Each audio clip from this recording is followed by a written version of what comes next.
आज के संध्या समय समय से समय निकालकर प्रभु के चरणों तले बैठकर उनका वचन सुनने के लिए उपस्थित प्रिय भाई बहनों को प्रेम भरा सलाम। हम प्रभु का धन्यवाद करेंगे क्योंकि हम मनुष्य की नहीं बल्कि परमेश्वर की वाणी, परमेश्वर का सिद्ध वचन जो स्वर्ग में सिद्ध है, आज हमारे मातृभाषा में हमारे हाथों में दिया हुआ है।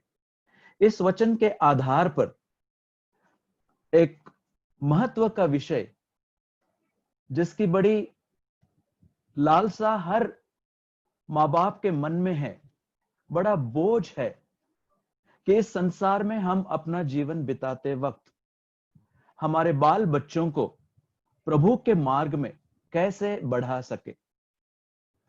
और ये मार्गदर्शन केवल प्रभु जिसने हमें सिरजा है, जिसने हमें संसार में रखा है, जिनका मकसद और उद्देश्य उन्होंने अपने पवित्र वचन में दिया है, उनकी ओर से प्राप्त करने के लिए, जैसे अभी कहा गया वैसे ही बड़ी प्रार्थना के साथ हम प्रभु के समक्षता में बैठकर हमारी आंखें मनुष्य की ओर नहीं, मनुष्य की वाणी की ओर भी नहीं, बल्कि परमेश्वर की ओर और परमेश्वर की वचन की ओर लगाकर प्रार्थना के साथ हम प्रभु का आवाज सुन पाए। आज शाम की सभा प्रभु सच में आपके लिए, मेरे लिए एक आशीष का कारण बनाए।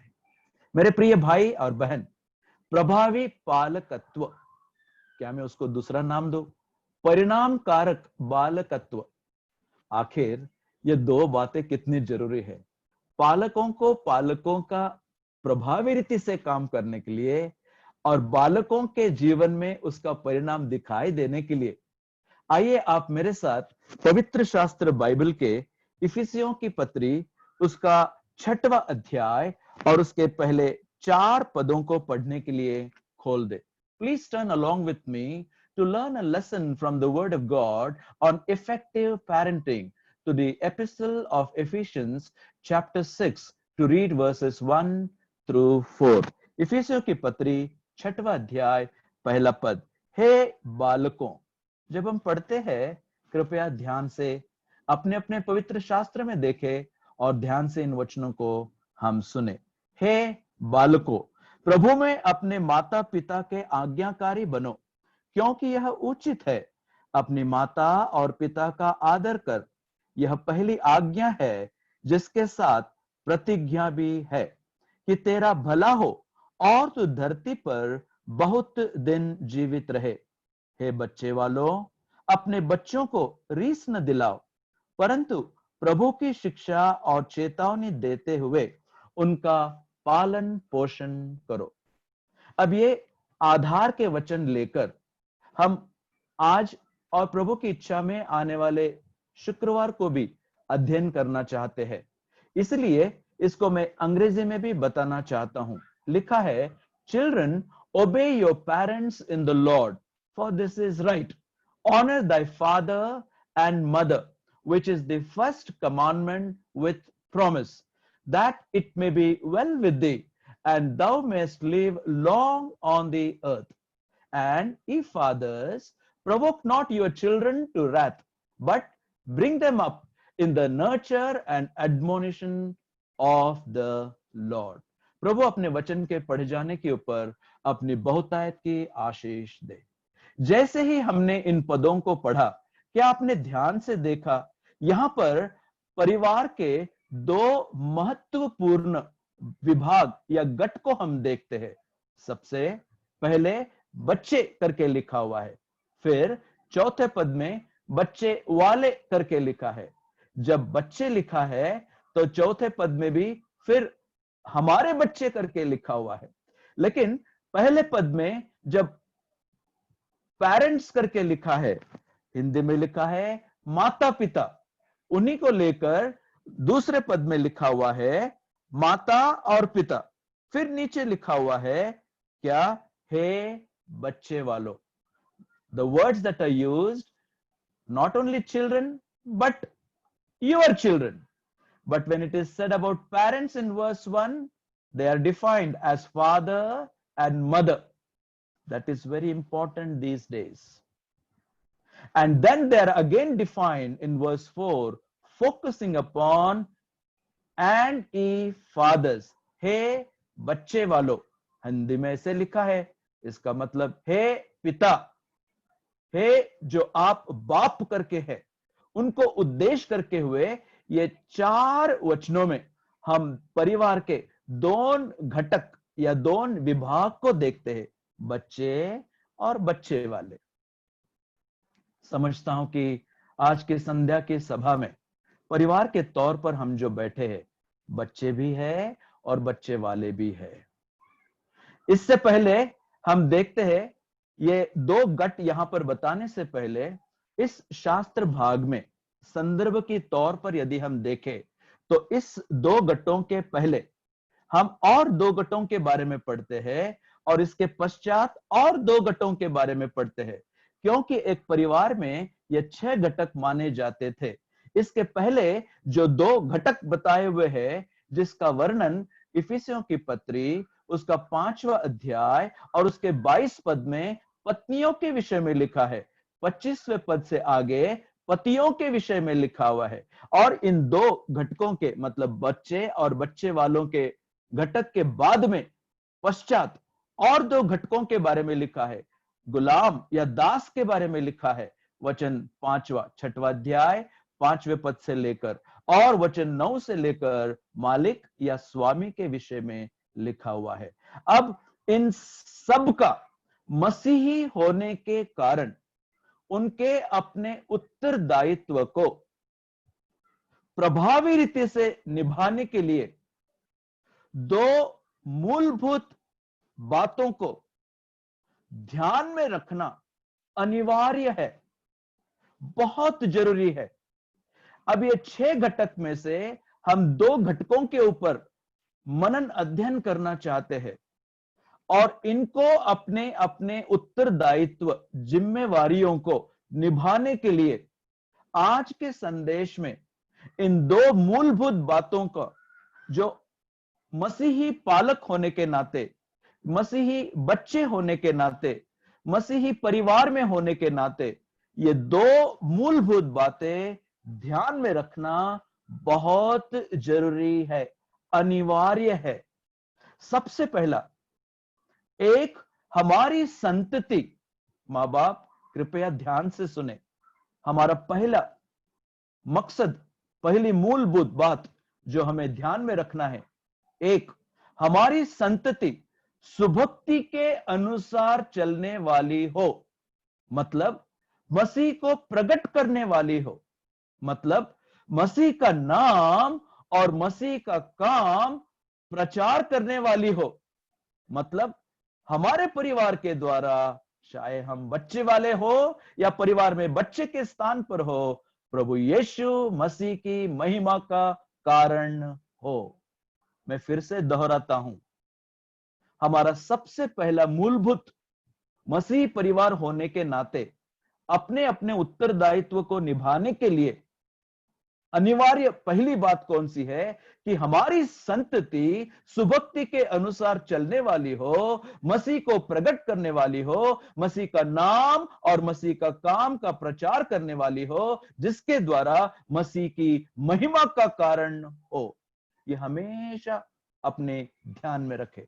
और दूसरी बात, इन सारे 6 घटकों के उनके अपने सेवा कार्य जिम्मेवारी उत्तरदायित्व को निभाने के लिए 5वां अध्याय इफिसियों की पत्री 5वां अध्याय और 18 पद में लिखा है कि ये सारी बातें पवित्र आत्मा की भरपूरी से, पवित्र आत्मा की परिपूर्णता से, पवित्र आत्मा के नियंत्रण और अगुवाई से की जाए।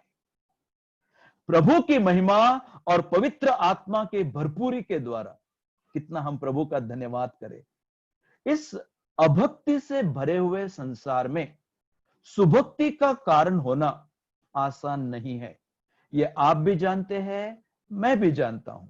लेकिन हमारी सहायता करने के लिए पवित्र शास्त्र बाइबल से हमें ये 2 बातें अगर हम ध्यान में रखें, एक प्रभु की महिमा, 2 प्रभु के पवित्र आत्मा की परिपूर्णता के द्वारा इन बातों को निभाने के लिए जो सहायता प्रभु ने हमारे लिए रख छोड़ी है।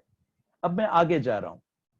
हे पति पत्नी, हे मां बाप, क्या आपने कभी इस विषय के बारे में सोचा कि इस संसार में शारीरिक तौर पर, मतलब देहधारी होकर मसीह का आना कितना जरूरी था? बिना उसके ना आपका मेरा उद्धार हो सकता था। परमेश्वर की इच्छा है कि किसी का नाश ना हो, और ये अपनी भली मनोकामना को, योजना को पूरा करने के लिए मसीह को परमेश्वर होते हुए मनुष्य बनना बहुत जरूरी था। इस संसार में शारीरिक तौर पर देहधारी होकर आना जरूरी था, और इसके लिए सारे संसार से केवल यूसुफ और मरियम को चुना गया। कभी आपने सोचा, इतनी बड़ी योजना, इतना बड़ा काम, इतने सारे लोग, और इन सबके बीच में से क्यों परमेश्वर ने केवल यूसुफ को चुना? क्यों परमेश्वर ने केवल मरियम को चुना? जानते हैं क्यों? क्योंकि जब से परमेश्वर ने मनुष्य के उद्धार के प्रति, मनुष्य के बचाव के प्रति अपना पहला वाक्य बोला, जिसका वर्णन हम उत्पत्ति 3:15 में पढ़ते हैं, मनुष्य के बचाव की पहली भविष्यवाणी जैसे की गई, हर एक स्त्री चाहती थी कि जो आने वाला स्त्री की संतति करके सर्प के सिर को कुचलने वाला, मनुष्य के उद्धार का मार्ग निकालने वाला मसीहा, हर स्त्री चाहती थी कि वह मेरी कोख से निकले, वह मेरी कोख से निकले, मैं उसका कारण हो पाए। यह हर स्त्री की लालसा थी। बहन ध्यान से सुनना, भाई ध्यान से सुनना। और इस लालसा के आधार पर ही हम देखते हैं, जैसे उत्पत्ति उसका 4 अध्याय और पहले पद में पहला पुरुष जब पैदा हुआ आदम और हव्वा के द्वारा, हव्वा समझ बैठी गलत रीति से, क्या कि शायद वह पुरुष है जो यहोवा की सहायता से मुझे प्राप्त हुआ है। क्योंकि उसने सुना था, वह चाहती थी कि वह उसकी कोख से बाहर आए। हर एक स्त्री की यह लालसा। इसका मतलब आज शाम को सबसे पहले आगे बढ़ने से पहले मैं इस बात पर जोर देकर कहना चाहता हूं, मेरे प्रिय भाई और बहन, प्रिय जो आप में से मां बाप है, कृपया ध्यान से सुने। हमारे आपके जीवन में ये मसीह की ओर जितना आप और मैं मन से ध्यान देंगे, उतना प्रभु आपके मेरे जीवन में पवित्र आत्मा की अगुवाई देकर आपके मेरे परिवार को संभालने के लिए, संवारने के लिए, सुधारने के लिए और प्रभु के महिमा के कारण उपयोग में लाने के लिए कर सकते हैं। आप मसीह की महिमा सुनिएगा और मसीह का प्रचार को अपने जीवन का लक्ष्य बनाकर देखिएगा। इसका मतलब यदि मसीह की महिमा और मसीह का प्रचार हमारे परिवार के जीवन का एक लक्ष्य हम बनाएं, और हमारे परिवार की हर बात, हर काम, हर निर्णय उस ध्येय के दृष्टि में करने की केवल, सुनिएगा, केवल लालसा आप धरे, केवल मनसा आप रखे, केवल लगन और मनन के साथ इन सारी बातों की ओर आप ध्यान दे, और प्रयत्न के साथ और प्रार्थना के साथ प्रभु के हाथों में प्रतिदिन की बातों को सौंपकर आप आगे बढ़ने की केवल चेष्टा करें। पवित्र शास्त्र बाइबल कहता है, आप अपने ऐसे ध्येय के कारण, उस ध्येय के दृष्टि के अनुसार अपने जीवन को, वातावरण को, परिवार को उस लक्ष्य की ओर ले जाने के लिए केवल मनसा, केवल मन, केवल लालसा आप रखे, तो आपके जीवन का अनुभव क्या होगा मालूम है? ना केवल आप ये कह पाओगे यहोवा कितना भला है, चखकर मैंने जाना यहोवा कितना भला है, ना केवल आप कहोगे बल्कि आप गाओगे। यही बात मरियम के जीवन से हुई। मरियम का गीत पढ़कर देखिएगा। यही बात हन्ना के जीवन से हुई। ना केवल उसने बोला बल्कि उसने गाया। मेरे प्रियो, आज आपके मेरे परिवार के हर बात को प्रभु सच में एक आशीष का कारण बनाए। इस बात को अपने जीवन में पति, पत्नी, माँ, बाप आज शाम को बिस्तर जाने से पहले घुटनों के बल आकर थोड़ा रुककर अपने जीवन की सारी भाग दौड़ को एक ब्रेक लगाकर इतना आप एक दूसरे से सलाह मसलत कर ले और अपने जीवन का इस ध्येय की ओर वापस लौट कर आए कि प्रभु और उसकी महिमा, प्रभु और उसका काम, उसका नाम, उसका प्रचार हमारे परिवार से हो। इतना केवल आप मन में रखें, क्योंकि पवित्र शास्त्र बाइबल में लिखा है वो केवल हमारे दिन प्रतिदिन के खाने पीने, सोने पहनने के बारे में केवल नहीं है। वो मत्ती रचित सुसमाचार 6वां अध्याय और 33वां पद कहता है कि यदि तुम उसके राज और नीति की क्या बाद में नहीं, पहले खोज करो, तो ये सारी बातें तुम्हारे जीवन में तुम्हें प्राप्त होगी। Seek ye first, underline that first, seek ye first his kingdom and his righteousness, and all these things shall be added unto you, that in all things Christ may have the preeminence। इन सब बातों में कुलुसियों की पत्री 1 अध्याय 15, 16, 17 और 18 विशेष करके मसीह को प्राधान्य मिले। आज ऐसे संसारिक भाग दौड़ में ये हमारा लक्ष्य तितर बितर हो गया है, मसीह से ध्यान हट गया है। हम अगल में देखते हैं, हम बगल में देखते हैं, हम अड़ोस में देखते हैं, हम पड़ोस में देखते हैं, हम एक दूसरे के साथ तुलना करके संसार की इस भागदौड़ में अपने आप को भी लगाकर परेशान हो चुके।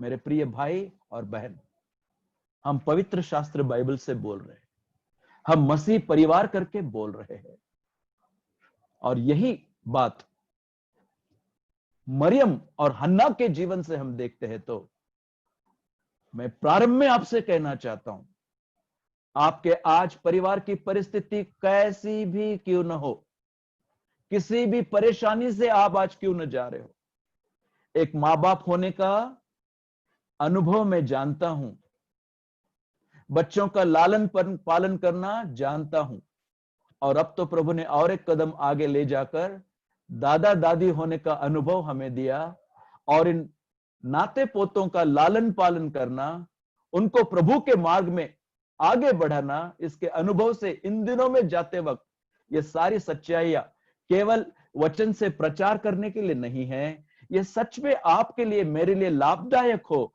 इस विचार के साथ आगे बढ़ते वक्त मैं आपसे कहना चाहता हूं, कभी निराश नहीं होना, कभी ऐसे नहीं सोचना कि मेरा बेटा ऐसे हो गया, मेरी बेटी वैसे हो गई, बस अब मेरे जीवन में सब खत्म हो चुका। नहीं, आज की शाम की सभा, इस कलीसिया को जो प्रभु ने बोझ दिया, उनके द्वारा इसका आयोजन करने की केवल चेष्टा की गई, लेकिन इसके पीछे परमेश्वर की मनसा है, योजना है, इच्छा है। इसलिए आज शाम को बाकी सारी बातों को छोड़कर आज आप यहां पर बैठे हैं। इतनी सारी रुकावटें हैं, मुसीबतें हैं, परेशानी है, फिर भी आप यहां पर बैठे क्योंकि आप चाहते हैं परमेश्वर की महिमा हमारे जीवन से हो, परमेश्वर के लिए हमारा परिवार सच में खड़ा हो पाए। हमारी सहायता यहोवा की ओर से है, जहां पर हम अपनी नजर लगाते हैं। जिन्होंने अपनी नजर उनके ऊपर लगाई, वे कभी शर्मिंदा नहीं होंगे, उनके मुंह कभी काले नहीं होंगे। वो प्रभु जो कल, आज और युग युग एक जैसा है। मेरे अजीज भाई, मेरी अजीज बहन, अपने आंसुओं को पोंछ लेना, अपने दिल को थाम लेना। ये जो मैं बोल रहा हूं ना, ये केवल प्रचार के लिए नहीं, ये अपने जीवन के अनुभव से बोल रहा हूं। बस परसों एक मां ने एक छोटी सी चिट्ठी परदेश से भेजी थी। उस मां को और उस पिताजी को हम बहुत अच्छी तरह से जानते हैं। उनके परिवार की आई हुई ऐसी कुछ घटना, मैंने ऐसा आत्मिक परिवार नहीं देखा। मैं सच कहता हूं, मैं उनके साथ रहा हूं। उस परिवार में सुबह शाम प्रार्थना होती है, उस परिवार में परमेश्वर के वचन की चर्चा होती है, हर बात में वे प्रभु की बातों को लेकर आगे बढ़ते हैं। लेकिन क्यों कर ऐसे कुछ हुआ कि उनका बेटा शादी के पश्चात अपने परिवार के साथ अपने पत्नी के साथ, अपने काम के संबंध में, हर बात में पता नहीं क्या हुआ कि हर बात ऐसे कड़वे अनुभव से वो जा रहे थे, इतने दुख उनके मन में था। मैं आपसे क्या कहूं, सारी बातों को इस वक्त संक्षिप्त रीति से बताकर मैं आगे बढ़ना चाहता हूं। ऐसे घड़ी में, ऐसे समय में जाते वक्त उस परिवार ने प्रार्थना के लिए एक विषय दिया। हमने भी बोझ के साथ उनके लिए जब प्रार्थना की, तो परमेश्वर ने उनका जवाब उनको दिया। और प्रभु ने, जो 2 दिन पहले उन्होंने चिट्ठी में लिखा, भाई हम प्रभु का धन्यवाद करते हैं, जो एक पद आपने हमें दिया था, उस पद को हमने सामने रखकर प्रार्थना की और प्रभु ने हमारी दुआ सुनी और प्रभु ने हमारे बच्चों को वापस, उस बेटे को विशेष करके वापस लाया, सही रास्ते पर, सही मार्ग में और सही विचार के साथ, प्रभु में लगन के साथ बढ़ने के लिए। प्रभु है, प्रभु आपकी और मेरी भी सुनता है। प्रभु हमारी सहायता करने के लिए हमेशा तैयार है। निराश ना हो मेरे भाई बहन। इसलिए भजन संहिता उसका 37 और उसका 25 पढ़कर आगे बढ़ेंगे, क्योंकि वहां पर एक प्रतिज्ञा और उसका अनुभव परमेश्वर के दास के जीवन का हम देखते हैं। उस प्रतिज्ञा को आप भी अपने जीवन में हमेशा, यदि मसीह परिवार है, मसीह की महिमा, मसीह का प्रचार, मसीह का नाम और काम, इसको प्राधान्यता देकर उनके लिए उस ध्येय की ओर आगे बढ़ने वाले में से एक बने, तो आप भी यह कह पाएंगे क्या? भजन 37 उसका 25, Psalm 37 वर्स 25, मैं लड़कपन से लेकर बुढ़ापे तक देखता आया हूं, परंतु न तो कभी धर्मी को त्यागा हुआ, और अंडरलाइन कीजिए कौन सा, और न उसके वंश को टुकड़े मांगते देखा है। यह प्रभु का सिद्ध वचन है। यह उनके लिए लागू है जो प्रभु के महिमा के लिए अपना जीवन सौंप कर आगे बढ़ते हैं। अब सबसे पहले, प्रिय भाई जो आप पिता है, प्रिय बहन जो आप माता है, प्रभु के सामने अपनी कमी घटी को आज कबूल करें, प्रभु से माफी मांगे। पता नहीं कौन सी बात, शायद आपके जीवन की कोई गुप्त बात हो, प्रभु से माफी मांगे, क्षमा मांगे। इतना ही केवल नहीं, पति पत्नी स्वयं एक दूसरे के साथ घुटनों के बल आकर वार्तालाप करके, चर्चा करके, हमारा लक्ष्य जो हट गया है, हमारी प्राधान्यताएं जो बदल गई है, आत्मिक मसीह की होने के अलावा सांसारिक और शरीर की हो गई है, हम प्रभु से क्षमा मांगे और अपने स्वयं के जीवन का परीक्षण करें। हमने क्या कहा? इतने बड़े संसार में से, इतने सारे लोगों में से, इतनी बड़ी परमेश्वर की मनसा की योजना को पूरा करने के लिए क्यों परमेश्वर ने साधारण से यूसुफ को और साधारण से मरियम को चुन लिया था? मैं केवल उनके बारे में 5 बातें बोलकर आगे बढ़ने वाला हूं। यह केवल आप नोट कर लीजिएगा, क्योंकि हमें और अधिक गंभीर विषय की ओर आगे बढ़ना जरूरी है। यूसुफ के चरित्र का वर्णन, हे भाई, हे पिता, हे जो आप में से को जो बाप है, अपने जीवन का परीक्षण करे। यूसुफ के चरित्र का वर्णन हम 5 दृष्टिकोण से देखते हैं। यदि आप मत्ती रचित सुसमाचार उसका पहला अध्याय उसके 18 वचन से लेकर 25 वचन तक पढ़ेंगे, तो ये 5 बातें यूसुफ के विषय में लिखी हुई है। There are 5 characters which are mentioned about Joseph in Matthew's Gospel, chapter 1, verses 18 to 25, which are so needed in a life of a man who is a father, which is that, number 1, he was a good man, 2, he was a godly man, 3, he was a gracious man, 4, he was a God-fearing man, 5, he was a God-hearing man. अब इतना कहा तो उसके साथ hearing के साथ एक और जोड़ना चाहता हूं, he was a God-heeding man. 6 बातें। यह भला मनुष्य था, यह भक्ति के अनुसार जीवन बिताने वाला मनुष्य था, यह कृपा से भरा हुआ मनुष्य था। क्यों? क्योंकि वो नहीं चाहता था कि जो मरियम के विषय में उसने सुना कि उसको वो छोड़ दे, उसकी निंदा सबके सामने करे।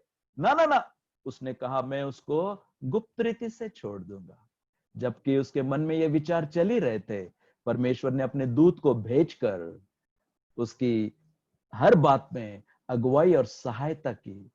आज ऐसे भले पुरुष कहां है? आज ऐसे भक्ति के अनुसार जीने वाले पुरुष कहां है? आज ऐसा भाव, मनसा, विचार रखने वाले पुरुष कहां है? आज परमेश्वर का भय मानने वाले पुरुष कहां है? आज परमेश्वर के इस वचन को सुनने वाले, क्योंकि जब दूत के द्वारा वो वचन उनके पास आया, उन्होंने सुना। परमेश्वर का वचन सुनने वाले आज पुरुष पिता कहां पर है? इतना ही नहीं, जो सुना उसके अनुसार करने के लिए वो तैयार हो चुका। ये साधारण नहीं था। कोई भी पुरुष होने वाले पत्नी के संबंध में ऐसी खबर सुने कि शादी ब्याह से पहले वो गर्भवती है, तो कभी स्वीकार नहीं कर पाएगा। यह बहुत ही मुश्किल की बात है। लेकिन इनके मन को, प्रभु के विचार को, प्रभु की मनसा और विचार को, योजना को हमने अपने सामने रखते हुए अपने जीवन में दुख हो, पीड़ा हो, ताड़ना हो, लोगों के द्वारा की गई निंदा हो, सब सहन करके आगे बढ़ने के लिए तैयार होने वाला पुरुष यूसुफ में हम देखते हैं। यह चरित्र यदि आप में, मुझ में, हम जो बाप करके कहलाते हैं, होता तो कितना भला होता। आज वो भलाई भलाई नहीं रही मेरे भाई, मेरी बहन। छोटे से बात के लिए, छोटी सी पत्नी के गलती के लिए आज जो पिता है, पति है, बाप है, घर में इतनी सारी बातें, इतना सारा रगड़ा झगड़ा, इतने साल के शादी ब्याह के पश्चात, शायद 5 साल, 10 साल, 20 साल, 25 साल, हमें 31 साल हो गए। जो शादी के दिन हुआ था, आज भी वो गलती पकड़कर यदि आप बैठे हुए, जब कभी छोटी सी गड़बड़ी परिवार में हो जाती है, तो उस पुरानी बातों को खोद कर निकाल कर उसकी आप ताड़ना करते हैं, उसको आप पीड़ा देते हैं, उसको आप गाली गलौज करते हैं। हे प्रभु, तो हमें माफ कर, हमें क्षमा कर। उन भाइयों को मैं आज प्रारंभ में ही कहना चाहता हूं, जो पत्नी करके अपने परिवार में आती है, आपके जीवन, मेरे जीवन में जुड़ जाती है, वो अपने परिवार को, अपने घर वालों को छोड़कर आती है, उसके अपने साथ एक सहायता होने के लिए परमेश्वर की ओर से दिया हुआ एक सहचारणी करके हम देखें। हमारे एक अनुरूप मराठी में लिखा है, सहायक करके दिया हुआ है, हेल्प मीट करके बोला गया है। इसको कभी भी तुच्छ नहीं लेखना, इसको कभी भी अपने मुंह से गाली गलौच नहीं करना। जब हम ये करते हैं, आप जानते हैं, हम प्रभु के मन और विचार और योजना के खिलाफ जाते हैं। ये बात तो हो गई, मुंह से बोलना तो अलग। मसीही होने के नाते कितने पिताओं के बारे में मैं जानता हूं, बुढ़ापे तक अपने हाथों से मारना और लातों से मारना। मेरे प्रियो, हाथों से हो, लातों से हो, बातों से हो, अपने परिवार में यदि इन बातों को यद्यपि आपने अभी तक किया है, कर रहे हैं, इसे आज क्षमा मांग के रोक दे। आप चाहते हैं आपके परिवार में शांति, सुकून, चैन, आराम और परमेश्वर की आशीष हो? आप सोचिएगा, ये सारी बातें अगर हमारे घर में चलती रहे, कैसे बच्चे प्रभु के मार्ग में बढ़ेंगे? जबकि प्रभु की महिमा के कारण होने के अलावा हमारा परिवार और परिवार की बातें जो घर में चल रही है, वो मसीह के निंदा का कारण बन रही है। जो महिमा का कारण बनना है, वो निंदा का कारण बनता है। तो प्रभु हमें माफ करे, प्रभु हमारी क्षमा करे। मसीही परिवार के जीवन से, मसीही परिवार के घर से कौन सी आवाज बाहर निकलना चाहिए? भजन संहिता में आप है तो उसका 118 और उसका 15 पद देखिएगा। Psalm 118 and verse 15, वहां पर क्या लिखा हुआ है? इस प्रकार से हम पढ़ते हैं, धर्मियों के तंबुओं में रगड़े झगड़े नहीं, गाली गलोच नहीं, मारपीट नहीं। धर्मियों के तंबुओं में, अच्छा है तंबू लिखा है, प्रभु ने तो हमें तंबू से बढ़कर दिया है। घर दिया है, फ्लैट दिया है, अच्छा मकान दिया है। धर्मियों के तंबू में, मतलब हे धर्मी, चाहे तुम फ्लैट में हो, मकान में हो, बंगले में हो, महल में हो, तो अपने आप को तंबू में करके ही समझना, ये तेरी मनसा होनी चाहिए। धर्मियों के तंबू में रगड़े झगड़े, मारपीट, गाली गलौच नहीं, बल्कि जय जयकार और उद्धार की ध्वनि हो रही है। यहोवा के दाहिने हाथ से पराक्रम का काम होता है।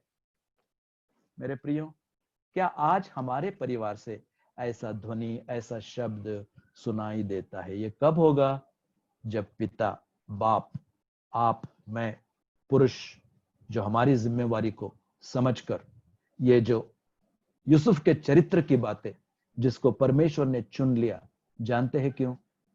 क्योंकि उनके द्वारा, यूसुफ और मरियम के द्वारा इस संसार में मसीह को लाना चाहते थे। मसीह के द्वारा प्रचार होना चाहिए। मसीह का काम, लोगों तक पहुंचाने का काम, यह साधारण बात नहीं है। इसलिए यूसुफ को परमेश्वर ने चुन लिया। परमेश्वर आपके मेरे परिवार को तब चुन लेगा जब आप और मैं यूसुफ के नहीं, मैं भाइयों से कह रहा हूं, यह चरित्र को अपने परख ले, प्रभु से क्षमा मांगे, अपने पत्नी से क्षमा मांगे, बीती हुई बातें छोड़ दे। अब इसके आगे उनको कभी खोदना नहीं, उनके ऊपर कभी चर्चा करना नहीं। अपने पत्नी को आज अपने पास लेकर उससे माफी मांगकर इन बातों का नया निर्णय लेकर आगे बढ़ने के लिए क्या आप आज तैयार होंगे? प्रभु आपको आशीष दे ऐसा करने के लिए। दूसरी बात, यूसुफ के चरित्र का वर्णन तो हमने देखा, लेकिन मरियम के चरित्र का वर्णन भी दिया हुआ है। क्यों मरियम को चुना? आप यदि लूका रचित सुसमाचार उसका पहला अध्याय, उसका 28वां पद, जिसमें दो बातें बताइए, 30वां पद, 35वां पद और 38वां पद पढ़े। Luke's Gospel, chapter 1, verse 28, verse 30, verse 35, and verse 38. There are 5 things said about Mary also. सबसे पहली बात, what we read about Mary is, she found favor in the sight of God. Verse 28 and verse 30. Mary found filled with the presence of God. Verse 28 and second part. Mary was found overshadowed with the Spirit of God. Verse 35. Mary was found fervent in the service for God. Verse 38. Mary was found faithful under the sovereignty of God. Verse 38 and the later part of that. Hindi में कहता हूं, मरियम को पास जो दूत के द्वारा परमेश्वर ने संदेशा भेजा, जानते हैं पहले क्या कहा गया? 28 पद में आप देखिएगा, वह स्त्री अनुग्रह से भरी हुई, या कृपा युक्त स्त्री करके हम देखते हैं। 28 के दूसरे भाग में प्रभु की समक्षता से युक्त स्त्री को हम देखते हैं। वचन 35 को आप देखिएगा, पवित्र आत्मा से युक्त स्त्री को हम देखते हैं। आप उसका 38वां पद देखिएगा, वो अपने आप को प्रभु की दासी कहलाती है और प्रभु के योजना से, संकल्प से युक्त करके स्त्री कर को हम देखते हैं। और इतना ही नहीं, वचन 38 के आखिरी भाग में, जो कुछ आप कहते हैं पिता, आपके वचन के अनुसार मेरे जीवन में होवे। प्रभु के अधीनता में जब वो सौंपती है, वचन से युक्त स्त्री को हम देखते, कृपा से युक्त, समक्षता से युक्त, पवित्र आत्मा से युक्त और परमेश्वर की योजना से युक्त और परमेश्वर के वचन से युक्त। आज ऐसी बहन कहां है? आज ऐसी स्त्रियां कहां है जो प्रभु के अनुग्रह से तो उद्धार पाई है, लेकिन उस अनुग्रह को शोभा दे ऐसा अपना जीवन, अपना चाल चलन, अपना व्यवहार रखते हैं। अपनी सुंदरता केवल बाहरी बातों से नहीं, बल्कि अंदरूनी सुंदरता, अंदरूनी शोभा देना, अंदरूनी उन आत्मिक गुणों से लदी हुई स्त्री, प्रभु की समक्षता की जानकारी में जीने वाली स्त्री, पवित्र आत्मा से भरपूर प्रभु की दासी करके अपने आप को सौंप देने वाली स्त्री, प्रभु के मन, प्रभु की योजना, प्रभु का वचन, प्रभु की योजना जो हमें यहाँ पर दी है, उसके प्रति अपना जीवन समर्पण करने वाली स्त्री, वचन जानने वाली, वचन पढ़ने वाली, वचन समझने वाली, वचन के अनुसार जीने वाली स्त्री आज कहां पर है। इसलिए यूसुफ और मरियम के विषय में इस बात को आपके सामने सबसे पहले रखना प्रभु चाहते हैं। Today the need of the hour is that both husband and wife, father and mother sit together, pray together, confess together, accept one another together, and believe me, when you do this first thing in your life, the Lord will surely do the rest in your family and for sure. दूसरी बात की ओर आपका ध्यान देना चाहता हूं, ना केवल प्रभु का नाम, प्रभु की महिमा, प्रभु का प्रचार हमारे परिवार का लक्ष्य, केंद्र, ध्येय हो, और उसके प्रति परिवार की हर घटना को, हर योजना को, हर नियम को, हर व्यवहार को उस ध्येय के प्रति करने के लिए हम अपने आप को पति पत्नी, मां बाप करके निर्णय करके परिवार को आगे बढ़ाने के लिए पहला कदम उठाएंगे, तो हमारे लिए दूसरी बात प्रभु ने दी है। कौन सी? जो हमने इफिसियों की पत्री 5:18 में पढ़ा है। लिखा है, पवित्र आत्मा की परिपूर्णता। जिनके अंदर यह ध्येय है, प्रभु उनके आत्मा की अगुवाई उनके जीवन में देते हैं। उस आत्मा की भरपूरी में का जीने का वर्णन हम उस इफिसियों की पत्री, उसका 5वां अध्याय इतना सुंदर है। उसमें से हमने कितने शादी ब्याह में संदेश सुने हैं, कितने उपदेशों को, बोध को हमने सुना है। मेरे प्रिय भाई बहन, उन बातों को याद करें और धन्यवाद दे प्रभु का। प्रभु ने हमें इस संसार में अकेला छोड़ा नहीं है। हे पिता, आप अकेले नहीं है। हे माता, आप अकेले नहीं हो। आपकी दोनों की व्यक्तिगत तौर पर और साथ में मिलकर इन सारे जिम्मेवारियों को, पारिवारिक जिम्मेवारियों को, उत्तरदायित्व को निभाने के लिए उसने सहायक दिया है, उसने सहायता दी है, और वो सामर्थ्यशाली है। वो केवल विश्वासी के लिए है।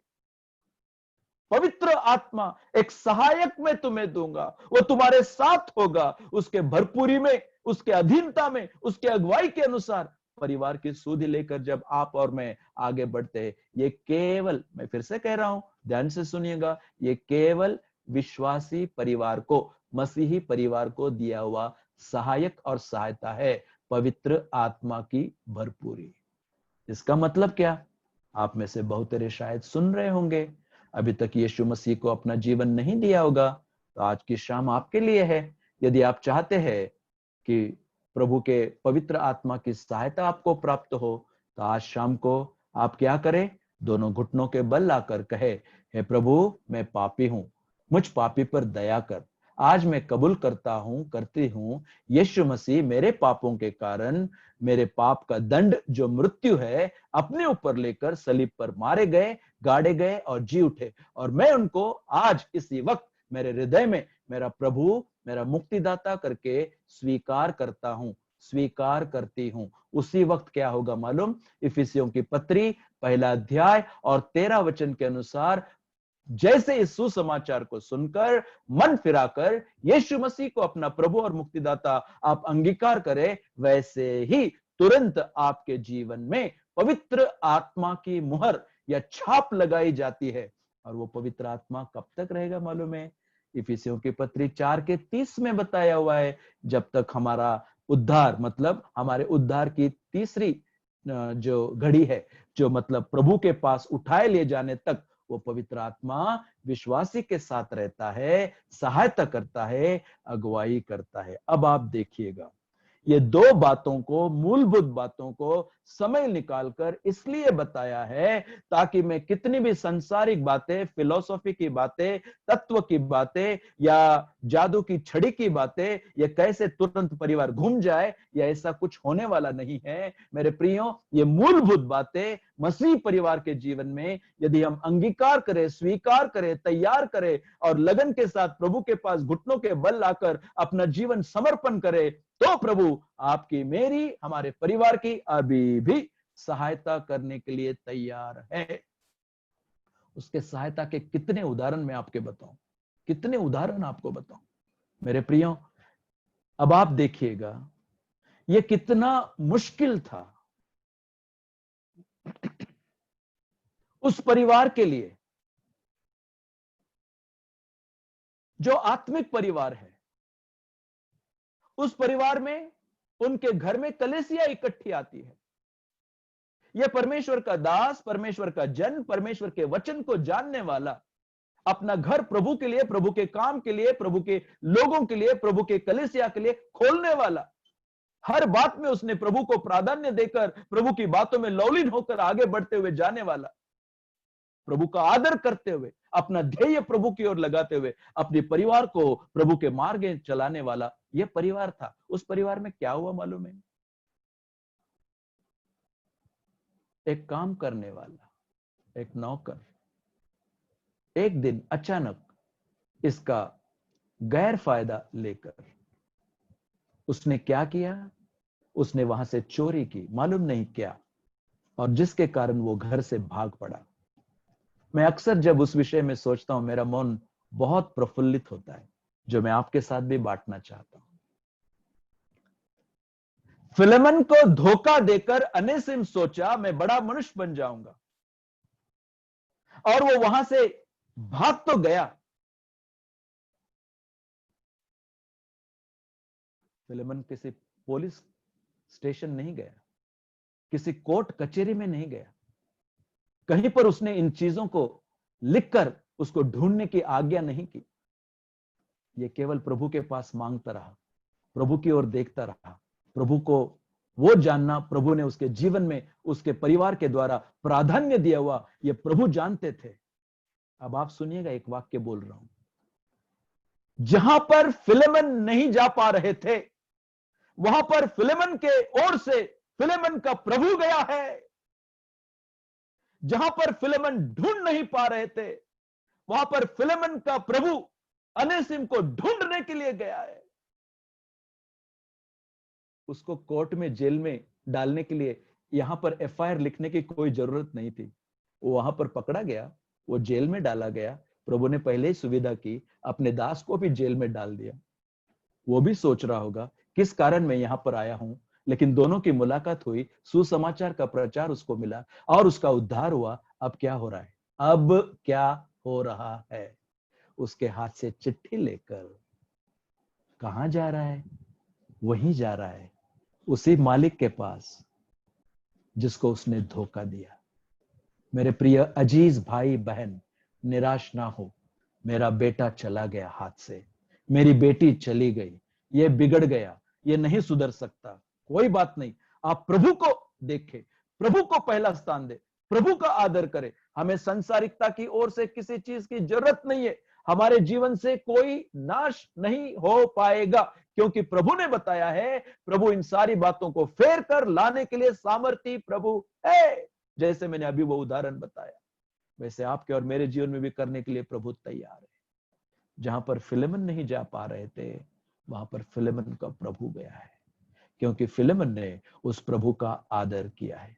आज एक महत्व की बात बोलकर समय के अनुसार हमें रुकना पड़े, कोई बात नहीं। अब आप देखिएगा, साधारण रीति से जो इफिसियों की पत्री 6वां अध्याय हमने खोला है, 5 और 6 अध्याय को हम देखते हुए ये 6 गटों को पढ़ते हैं। हम 2 गटों की ओर विशेष ध्यान देना चाहते हैं। जब इस 6 गटों के बारे में आप देखेंगे तो आप वहां पर क्या पाते हैं? साधारण रीति से हम कैसा कहते हैं? हम कहते हैं पति पत्नी, माँ बाप और बच्चे, स्वामी और दास। हमारा क्रम साधारण रीति से ऐसे होता है, लेकिन यहां पर क्रम देखा, उल्टा दिया हुआ है। पहले पत्नियों को, फिर पतियों को, पहले बच्चों को, फिर माँ बाप को या बच्चे वालों को, पहले दास को और फिर स्वामी को। यह क्रम क्यों उल्टा किया है? ताकि परमेश्वर चाहते हैं कि जिनके ओर ये जिम्मेवारी दी गई है, उनको निभाने के लिए ये जो कमजोर है, जिनको ज्यादा जरूरत है, जिनकी सहायता की आवश्यकता है, उनकी ओर पहला ध्यान दिया जाए। इसलिए पहले पति से बोलने से पहले पत्नी से बोला हुआ है, माँ बाप को बोलने से पहले बच्चों को बोला हुआ है, स्वामी से बोलने से पहले दास से बोला हुआ है। और यह क्रम हमें क्या सिखाता है मालूम है? सुनिएगा, अगर आप बच्चे हैं और आज के संदेश को सुन रहे हैं, तो वचन 1, 2 और 3, इफिसियों की पत्री 6वां अध्याय और पहले 3 वचनों में आपके विषय में परमेश्वर 4 बातें बताते हैं। और अगर आप बच्चे वाले हैं, माता पिता है, पालक है, तो आपके विषय में 4थे पद में परमेश्वर 2 बातें बताते हैं। कौन सी बातें? बच्चों की ओर पहला ध्यान हम ले जाएंगे। अगर आप बच्चे हैं, आप परमेश्वर का धन्यवाद दे कि जिस परिवार में परमेश्वर ने आपको पैदा करके जन्म देकर मां बाप के साथ में वहां पर रखा हुआ है। इसको कम नहीं मानना, इसको कभी अनदेखा न करना। इसका मतलब क्या? बच्चों, children, listen carefully. There are 3 things, there are 4 things that the Lord want to tell you in these 3 verses. मैं पहले 3 पदों की ओर आपका ध्यान ले रहा हूं। हे बालकों, हे बच्चों, you children। यहां पर मां बाप की आज्ञाकारिता में रहने के लिए 4 निमित्त बताए हुए हैं। Children, you are here in this world, always remember, because God intended you should be born in this family, with him as your father, with her as a mother. Your here existence in this world is just because of your physical father and physical mother. Never ever despise them. Never ever insult them. God expects you as a child of God to obey your father and mother. And that's why there are 4 reasons given for your obedience to your father and mother. हे बच्चों, अपने माँ बाप की आज्ञाकारिता में रहना यह आपके लिए अनिवार्य है, जिसके 4 निमित्त यहां पर बताए हुए हैं। सबसे पहला निमित्त आत्मिक कारण के निमित्त। कौन सा?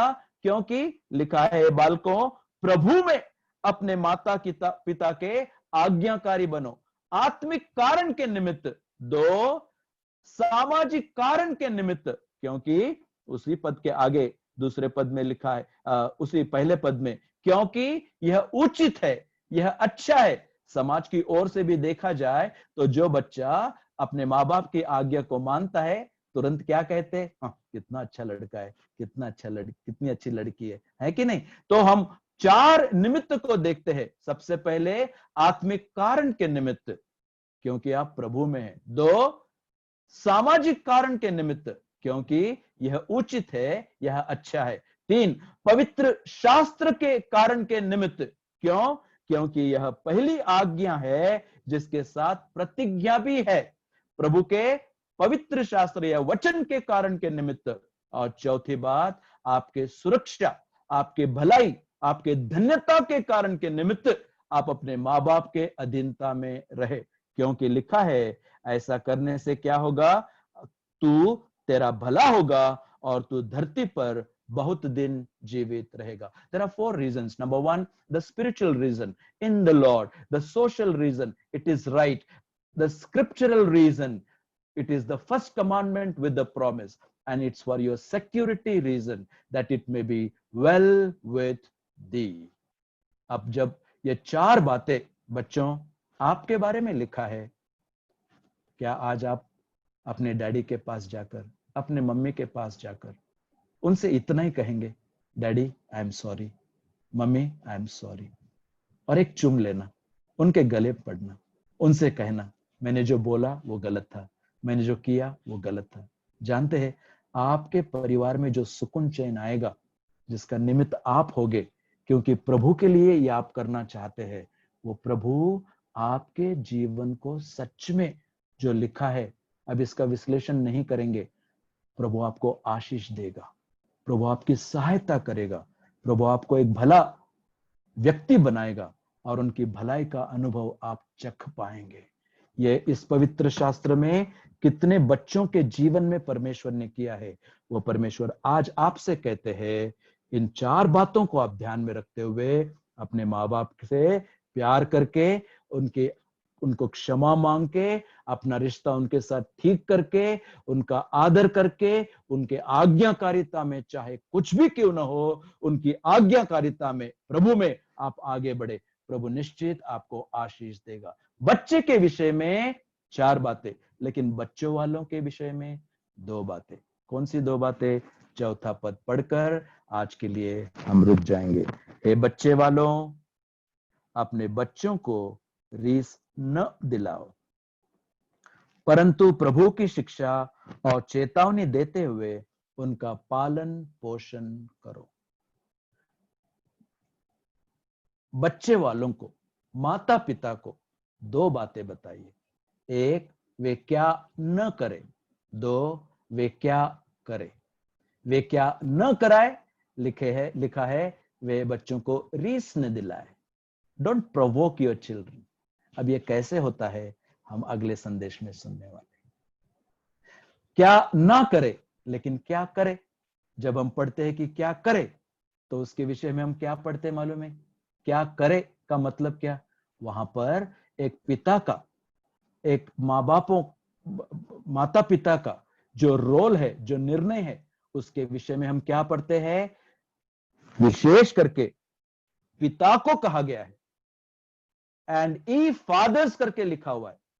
मदर्स का भी, माताओं का भी उत्तरदायित्व है, लेकिन चौथे पद में हे पिताओं करके लिखा हुआ है, हे बाप करके लिखा हुआ है। इसका मतलब क्या?